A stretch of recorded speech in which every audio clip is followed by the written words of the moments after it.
I'm Matt, a journalist working at a publishing company. I'm in my 16th year with the company, turning 38 this year. After graduating from college, I moved to the big city, chasing a dream in the publishing world. Since joining the company, I have devoted my entire life to my work, in order to obtain a life in the city that is the envy of everyone. But despite my savvy efforts, reality hit hard. I remained an average, stuck with dull editing and proofreading tasks. Life at work and at home lacked fulfillment, and I grew increasingly fed up with it every day. Matt, yes. One lunchtime, I got called in by my boss. It seems the sales of our travel magazine are dipping. The usual features won't keep the readers around. Spice up the content of the articles a bit, will you? Yes, sorry about that. Our company is a general publisher, dealing with a wide variety of magazines. I handle a travel magazine that covers tourist spots in each state, but this type of content often overlaps with what other companies publish, which is a drawback as it tends to become stale. Have you been delegating the on-site research to your juniors lately? Yes. I mainly check and proofread the draft articles for the magazine. When I was new to the company, I used to visit the sites myself and travel around the country to do interviews, but by this age I had more junior staff and no longer had to take on the tedious task of interviewing people. In truth, visiting tourist spots in various places would yield the same results no matter who went. I did not want to do labor-intensive work. Isn't the reason you can't write engaging articles because you've been relying too much on your juniors for the research? My boss had seen right through my slacking off, and I ended up getting lectured about my work attitude. Indeed, the magazine's sales had been notably declining, often becoming a point of discussion in company meetings. If next month's sales don't improve, I'm considering transferring you to the General Affairs Department. What? No. The General Affairs Department was known in our publishing department as a catch-all for odd jobs and errands. There is a lot of work involved, and overtime is commonplace. It was obvious that it was a lot of troublesome work. If you don't like the sound of that, how about you do the on-site research yourself for a change? Me? Yes. Instead of leaving it all to the juniors, why don't you cover tourist spots that you'd personally recommend to our readers? Okay, I'll do it. When the boss orders, a regular employee like me has no right to refuse. The research for next month's article was already done, so any new article I write would only be published the month after next. Little did I know that the quality of the article would determine my fate. That evening, I returned to my one-bedroom apartment and collected the mail that had piled up in my mailbox. There were ads for real estate, newspaper subscriptions, and flyers for the local supermarket's flash sale. As I skimmed through them, I found a postcard tucked among the ads. What's this? On the back, it read, "Notice of Riversdale High School class reunion," with the date, time, and venue, along with a section to confirm attendance and the organizer's contact details. A high school reunion. I can't believe I'm getting an invite after all this time. It's been 16 years since I left for the city. I come from the middle of nowhere. From a village on a remote island, no less. Just getting to the mainland takes a 2-hour ferry ride. Life on that tiny, cramped island was peaceful in a way, but without any thrills. It felt unsatisfying. That's why I hated the countryside and quickly left for the city, where I was going to have a rich life that would be the envy of the country people on the island. Back home, the usual paths were either moving to the city or staying on the island to work. Mostly, those were the only options. Many of my classmates did not leave their familiar rural villages. Some took over family businesses that had been running for generations, while others got married following village customs. In a way, it was a carefree country life, but as a young man I had ambitions. Going against my parents' and relatives' wishes, I left the island alone. Since then, I've felt somewhat reluctant to return, and it's been a long time since I've been back home. I wonder how everyone's doing. Looking at the postcards, I went back to my memories of 20 years ago for the first time in a long time. Among those hazy recollections, there's a page of my youth still sparkling brightly. Next to my family home was a cozy little inn called Hall's, and the daughter there, Natalie, was both a childhood friend and classmate of mine. We were close enough to commute to school together whenever we could, and I always harbored a tender affection for her, but never mustered the courage to confess before graduation. After moving to the city, I found out through a call from a close friend that she had secretly liked me back. I regretted not knowing her feelings earlier. I was worried about my parents, but for some reason I was so concerned about Natalie and her family's guest house that I couldn't stand still, so I took a pen out of my commuter bag and circled the attendance column on the postcard. A month later, I was on the ferry back to the island, using an assigned reporting day from work. Although the main reason was to attend a reunion rather than for the assignment, I still took out my reporter's notebook to jot down details of the transportation, cost, and travel time from the city center to the island. Never thought my first assignment in a while would be my own hometown. It was the island where I lived for 20 years, but to me, it was a place without interest, and I struggled with the idea of featuring it in a magazine article. The reunion was being held at the inn next to my family home, Hall's. That's precisely why I decided to attend the reunion while visiting home.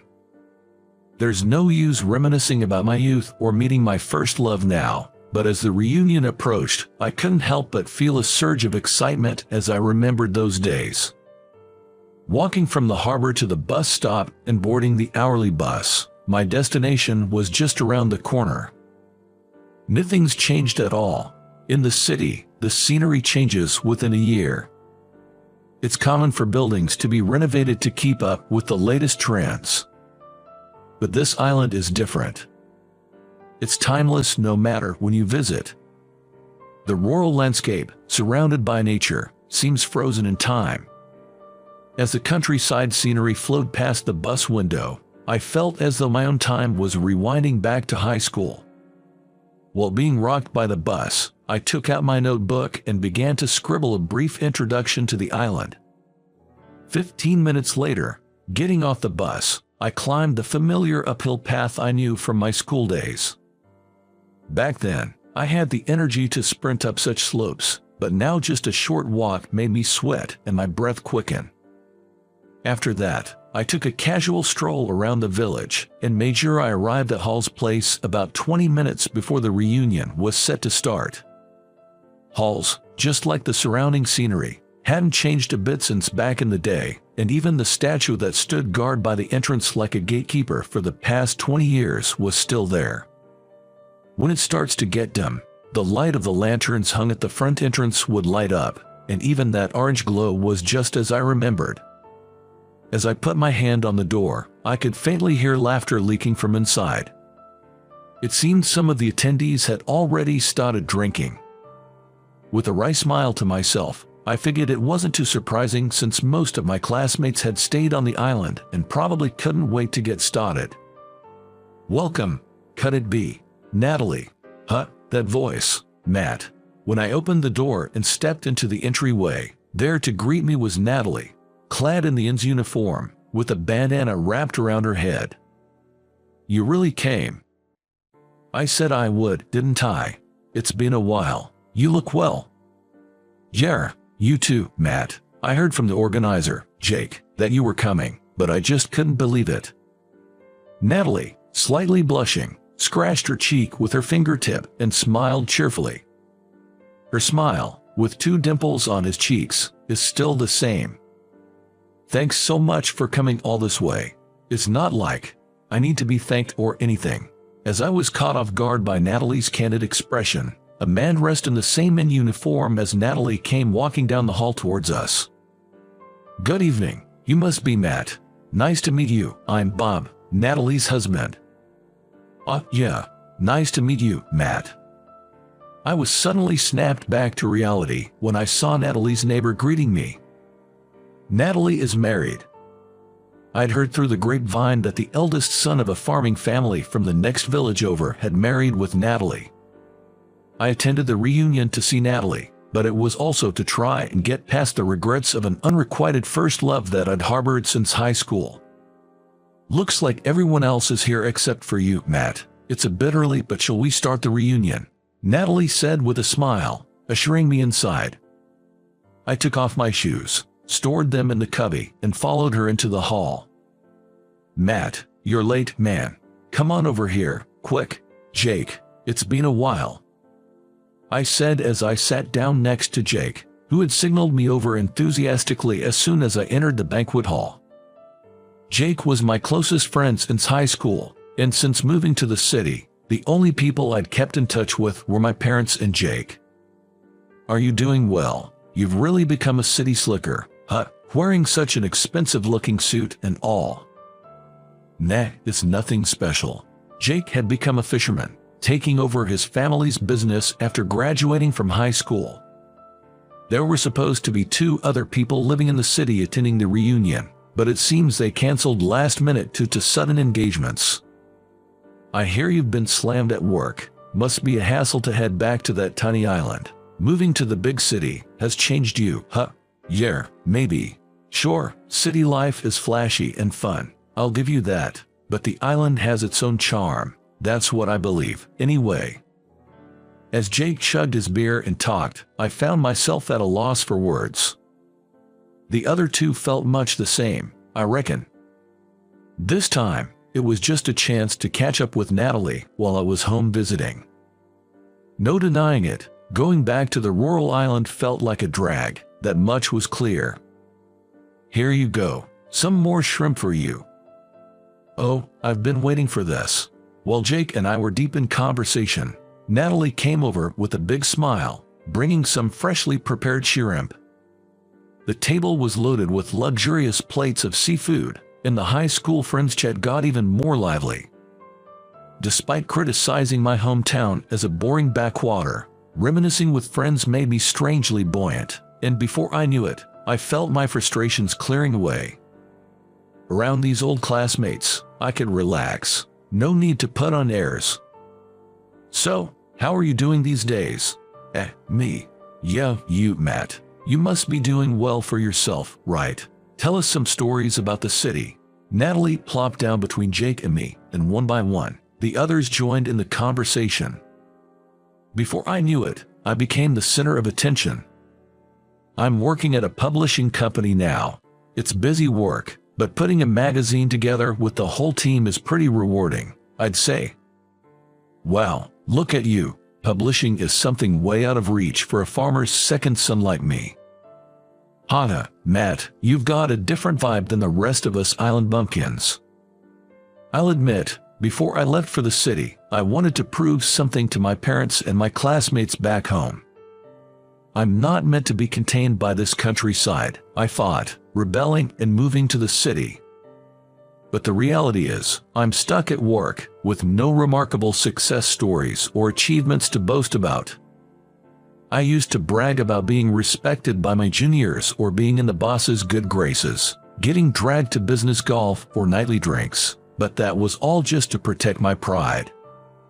You're cool, Matt. What? All of a sudden, Natalie, sitting next to me, watched me with a smile, chuckling in her typical way. It wasn't just her smile, but her bright laughter and subtle thoughtfulness that were so characteristic of her. Matt, remember how you used to get lost in school all the time? Hey, don't bring that up. That was decades ago. Haha, sorry, it's just nostalgic. Memories from 20 years ago flooded back, and I couldn't help my tearing up a little. After 2 hours, the reunion came to a close, and we headed to the after-party at a bar. Good job, everyone. You too. Natalie, aren't you coming to the after-party? As classmates started to leave the venue, I noticed Natalie staying behind with her husband, Bob, at their family inn. When they finished cleaning up, I approached them. Hey, Matt, do you want to talk for a bit? With me? I was a bit shaken, not expecting Natalie to ask me out. But once today's reunion and interview is over, I would not be returning to the island for a while. This might be the last chance to talk with Natalie. We sat down on the back porch of the inn, quietly looking out at the garden. Natalie seemed uncharacteristically hesitant, her face downturned. Back in school, she was always the one to break the ice with shy me. Tonight, it was my turn to lead the conversation with Natalie. "What's up? This isn't like you, Natalie." "Is that so? It's been 16 years since I last saw you. Maybe I'm just nervous." "Natalie, you were never the type to be intimidated by anyone. Talk like you used to, no holding back." "Yeah, you're right." Natalie lifted her face and turned to me before speaking. "Today, honestly, I was really happy. You came to the reunion. Come on, don't exaggerate." "No, I'm serious. Our family and might be closing down soon." "What?" It was a bolt from the blue. As I looked at Natalie with wide eyes, I could see her eyes were beginning to tear up. "The number of tourists has been declining over the years, and my parents are getting old. They're thinking of closing the inn. I love this job. I want to keep the inn going." "What will you do if the inn closes, Natalie?" "I guess I'll live with my husband's family. I'll probably help out with the farm work." "I see." Watching Natalie clench her hands on her knees in frustration, I could feel just how much she loved the inn. In that moment, a passionate fire ignited within me that had been smoldering in the depths of my heart. "Don't give up, Natalie. You want to keep working, right?" "Yeah, but if guests don't come, we can't keep running the inn." "Don't worry, I'll write an article about it." I had never really wanted to write an article on my own accord before. I'd just been going with the flow, covering whatever was popular or trending at the time, and visiting tourist spots out of calculation. But now it was different. I wanted to share the charm of my humble, packed small hometown charms only I knew about with someone else. "Heh, that makes me happy. You're still you, Matt. You've always helped me out, even if you grumble about it. That's because you helped me first, Natalie. I'm grateful for that." "Yeah, I'm glad you've been my childhood friend." It felt refreshing to be able to express feelings I couldn't before I left the island 16 years later. The next day, I asked my classmates and parents about the charms of the island and visited the natural wonders we were proud of. After returning to the city, I energetically started working on the production of a travel magazine. From selecting photographs to writing articles, for the first time in a long time, I did everything myself. There were days when it was physically difficult due to the constant overtime work, but several junior members of the team helped me with miscellaneous tasks and offered me food, which made me feel once again grateful for the team. "Matt, could you come to the conference room for a sec?" A week after publication, I was called by my boss again. This month's article was really good. The interviews felt authentic, and the features hook was excellent. "Really? It seems inquiries to the place have increased. Well done, Matt." "Thank you." Receiving words of praise for the first time in years, I hugged the travel magazine, my work of pride, to my chest. With the help of Natalie, Jake, my classmates, and my parents, I was able to write the article. I was able to savor the beauty of my hometown and the joy of my work anew. It was that rural island that changed me. And now, I want to visit Natalie's Inn again, not as a journalist, but as a dear friend.